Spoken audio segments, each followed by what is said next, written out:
क्या आपकी देश विदेश घूमने की इच्छा सिर्फ इसीलिए अधूरी रह जाती है क्योंकि वहाँ शुद्ध जैन भोजन नहीं मिलता?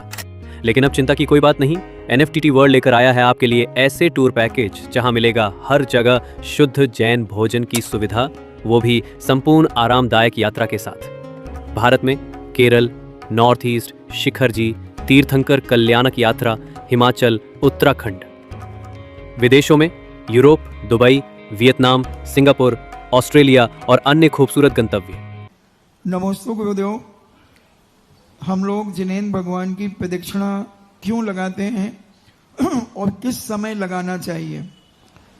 प्रदक्षिणा एक समर्पण का प्रतीक है।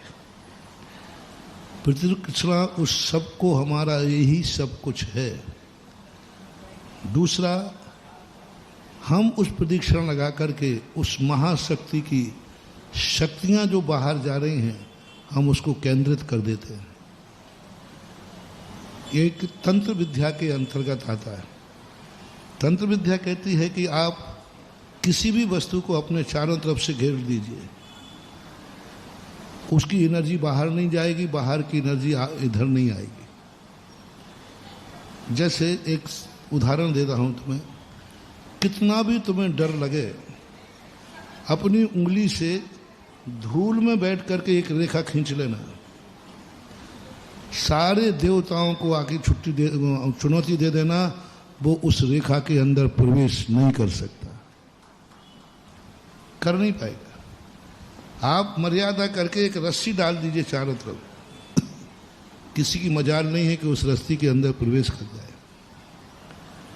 आप एक तिनका रख दीजिए किसी देवता के सामने, ये तिनका है, हमारी सीमा है, नकारात्मक शक्तियां वहां प्रवेश नहीं कर जाएंगी। बताते हैं कि रावण जब सीता के पास उनको भय दिखाने जाता था, सीता जी और कुछ नहीं करती थी, एक तिनका उठा करके वहां रख देती थी। और तिनका का चमत्कार क्या था? रावण की कोई भी शक्तियां उसके अंदर प्रवेश नहीं कर सकती। तो तंत्र विद्या के अनुसार ये जो परिक्रमाएं हैं, ये उन प्रभु की शक्तियों को केंद्रित करना है, और बाहर की जो नकारात्मक शक्तियां हैं लूटने वाली, वो लूटने वाली अब वहाँ प्रवेश नहीं कर पाएंगी। यानी तुम वहाँ से जो शक्ति प्राप्त करोगे उसे कोई लूट नहीं पाएगा, क्योंकि आपने प्रदक्षिणा दी। वास्तुशास्त्र ये कहता है कि इतनी बड़ी जमीन पड़ी हुई है, आपका इसका कहीं अच्छा बुरा है, आप लाइन खींच दीजिए, आप न्यू खोद दीजिए, आज 2 फुट की दीवार उठा दीजिए, आप संकल्प कर लीजिए कि मेरा प्लाट यह है। अब आपको बाहर की जो अशुद्धियां हैं वास्तु की, वो प्रभावकारी नहीं होंगी।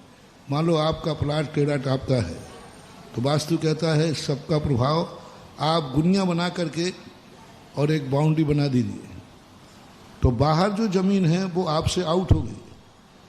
अब वो आपके लिए प्रभावकारी नहीं होगी, क्योंकि आपने चारों तरफ से रेखाबंदी कर दी, आपने एक तार डाल दिया, आपने नींव खोद दी। तो अब आपका जो कुछ भी अच्छा बुरा होना है उस सीमा के अंदर होगा। इसी प्रकार से हमने जो वास्तु के अनुसार भगवान को हमने सीमित कर दिया, पर ना जाने भगवान की एनर्जी किस तरफ जा रही है, किस तरफ भगवान का लाभ मिल रहा है। हमने प्रदक्षिणा दे करके उसको केंद्रित कर दिया, और केंद्रित करके उसको हमने अपने आप में मान लिया।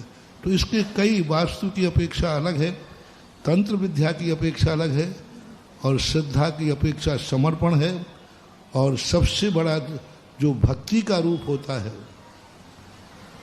कि 3 प्रदक्षिणाएं मन से, वचन से, काय से, एक अधोलोक, मध्यलोक, ऊर्ध्वलोक, तीनों लोकों में आपसे बड़ा कोई नहीं है, आप त्रिलोकी नाथ हैं।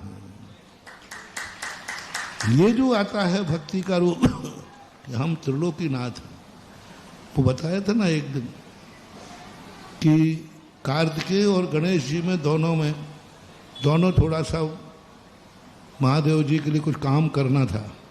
अब दोनों बालक थे, वो बालक तो बालक ही होते, तो बोले इनको क्या काम बताएं, इससे थोड़ी देर के लिए थोड़ा जाओ रे तुम दोनों के दोनों पूरे 3 लोग की परिक्रमा लगा के आ जाओ। अब तो कार्तिकेय तो कहते हैं अपने पास तो पक्षी है गरुड़। आप देखते हैं गणेश जी का क्या होता है। इनके पास तो सवारी क्या है, चूहा है। लेकिन कार्तिकेय दौड़ गए। और अब गणेश जी से तो कुछ ज़्यादा बनने वाला है नहीं, वैसे ही हैवी लोड है। और सवारी क्या है, चूहा है। उन्होंने सोचा कि अब यहाँ अकल से काम लेना पड़ेगा। और वे उठे और पिताजी की ही 3 परीक्षणा लगा दी, बैठ गए। कार्तिकेय जब लौट के आए बोले ये तो गए ही नहीं कहीं। बोले साहब मैंने लगा दी परिक्रमा। बोले हो ही नहीं सकता। बोले तुमने 3 लोग की परीक्षा लगाई है, हमने त्रिलोकी नाथ की परिक्रमा लगा दी है। हम कहाँ जाएं 3 लोग को घूमने के लिए। भगवान आप ही मेरे त्रिलोकी नाथ हैं, इसलिए 3 प्रदक्षिणा लगा करके हम अपना समर्पण व्यक्त करते हैं। आप ही इस 3 लोक में सर्वश्रेष्ठ हैं। गुरुदेव के चरणों में नमन।